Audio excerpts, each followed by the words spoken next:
Hello my dear friends, இந்த வீடியோவில் பார்த்தீங்கன்னா ரொம்பவே ஹெல்த்தியான சத்து உருண்டை எப்படி செய்கிறதுன்னு தான் ஷேர் பண்ணிக்க போகிறேன். இது செய்கிறது ரொம்பவே சுலபம், ரொம்ப டேஸ்ட்டாக இருக்கும்.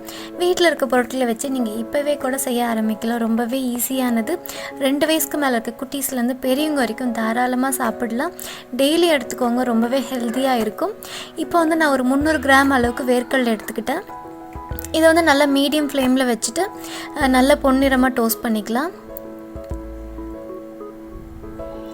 இப்போ இதை நல்லா ஆற வச்சுக்கலாம். அப்போ நல்லா கிறிஸ்பியாக இருக்கும் ஆறுனதுக்கப்புறம். இப்போ ஒரு 100 கிராம் அளவுக்கு எள்ளு எடுத்துக்கலாம். ஏற்கனவே வானல் சூடாக இருக்கிறதுனால எள்ளு கொஞ்ச நேரம் தான் ஆகும். சும்மா நம்ம கொஞ்சமாக பொரிய ஆரம்பிக்கிறப்போ நல்லா சாட்டே பண்ணி எடுத்து வச்சுக்கலாம். இது நல்லா ஆறட்டும். இது நல்லா கிறிஸ்பி ஆகும். அதுக்கப்புறம் பார்த்திங்கன்னா ஒரு 75 கிராம் அளவுக்கு உளுத்தம் பருப்பும் பச்சை பயிரும் எடுத்துக்கிட்டேன். இதையும் மீடியம் ஃப்ளேமில் வச்சுட்டு நல்ல பொன்னிறமாக டோஸ்ட் பண்ணுங்கள். இது நல்லா குக் ஆகணும். நல்லா வாசனையோடு இருக்கும்.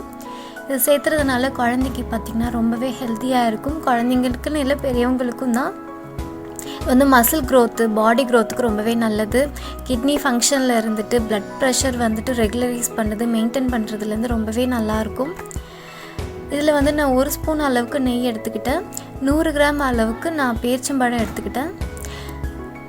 இதை நல்லா சிம்மில் இல்லை மீடியம் ஃப்ளேமில் வச்சுட்டு நம்ம குக் பண்ணிக்கலாம். பாருங்கள் எவ்வளோ சாஃப்டாக ஆகிடுச்சு. நல்லா யம்மியாக டேஸ்டியாக இருக்கும். பேரிச்சம்பழம் நம்ம சாப்பிட்லான்னு சொல்லிட்டு வாங்குவோம், ஆனால் நம்ம சாப்பிடவே மாட்டோம். இந்த மாதிரி செஞ்சு கொடுங்க, நம்ம இன்னுமே பேரிச்சம்பழம் வாங்குகிற அளவுக்கு டிமாண்ட் ஆகிடும். இது கூட கொஞ்சமாக கசகசா நான் டோஸ்ட் பண்ணிக்கிறேன். இது நம்ம அந்த உருண்டை பிடிக்கிறோம் இல்லையா, அதுக்கு மேலே கொஞ்சம் டிப் பண்ணி எடுத்தோம்னா சாப்பிட்றப்போ நல்லா கிறிஸ்பியாக இருக்கும். குட்டீஸ்க்கு ரொம்பவே பிடிக்கும்.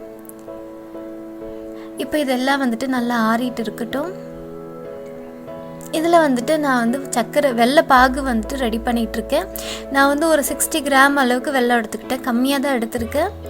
நீங்கள் வெள்ளைப்பாகு வேண்டான்னு நினைக்கிறவங்க இன்னுமே பேரிச்சம்பழம் கொஞ்சம் சேர்த்து ஆட் பண்ணிக்கிட்டிங்கன்னா போதும். கொஞ்சமாக தண்ணி விட்டுட்டு இந்த மாதிரி பபிள்ஸ் வர டைமில் நீங்கள் இந்த மாதிரி தண்ணியில் ஒரு ட்ராப் விட்டுட்டு பார்த்தீங்கன்னா ஒரு மிட்டாய் பதத்தில் இருக்கும். இந்த பதம் வந்தோடனே ஆஃப் பண்ணிவிடுங்க. இப்போ நான் பச்சை பயிறு, உளுத்தம் பருப்பை நல்லா பவுட்ரு பண்ணிட்டேன். அதுக்கப்புறம் வேர்க்கடலை எல்லையும் நான் பவுட்ரு பண்ணிட்டேன். அதுக்கப்புறம் பேரிச்சம்பழத்தையும் நான் நல்லா மிக்சியில் ஒரு ஓட்டு ஓட்டிட்டேன்.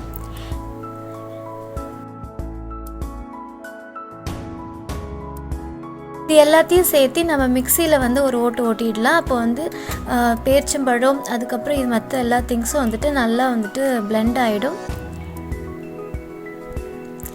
பாருங்கள் எவ்வளோ சூப்பராக இருக்குது.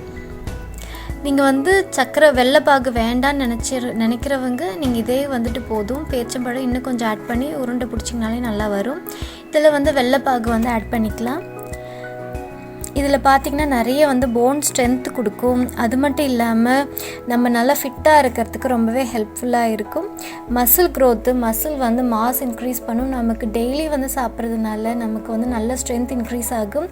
நீங்கள் ஸ்கூல் போயிட்டு வர குட்டீஸ்க்கு ரெகுலராக கொடுக்கலாம். ரொம்பவே நல்லது. இது செய்கிறதும் பார்த்திங்கன்னா ரொம்பவே சுலபம். அவ்வளோதான், நம்மளோட சத்து உருண்டை ரெடி ஆயாச்சு. இந்த வீடியோ உங்களுக்கு பிடிச்சதுன்னா லைக், ஷேர், கமெண்ட் பண்ணுங்கள். மறக்காமல் உங்கள் ஃப்ரெண்ட்ஸ் அண்ட் ஃபேமிலிக்கு ஷேர் பண்ணுங்கள். இந்தியன் ஸ்பைசி கிச்சனுக்கு இன்னும் நீங்கள் சப்ஸ்கிரைப் பண்ணலன்னா மறக்காமல் சப்ஸ்கிரைப் பண்ணிவிட்டு பக்கத்தில் இருக்க பெல் ஐக்கான் ப்ரெஸ் பண்ணிக்கோங்க. தேங்க்ஸ் ஃபார் வாட்சிங்.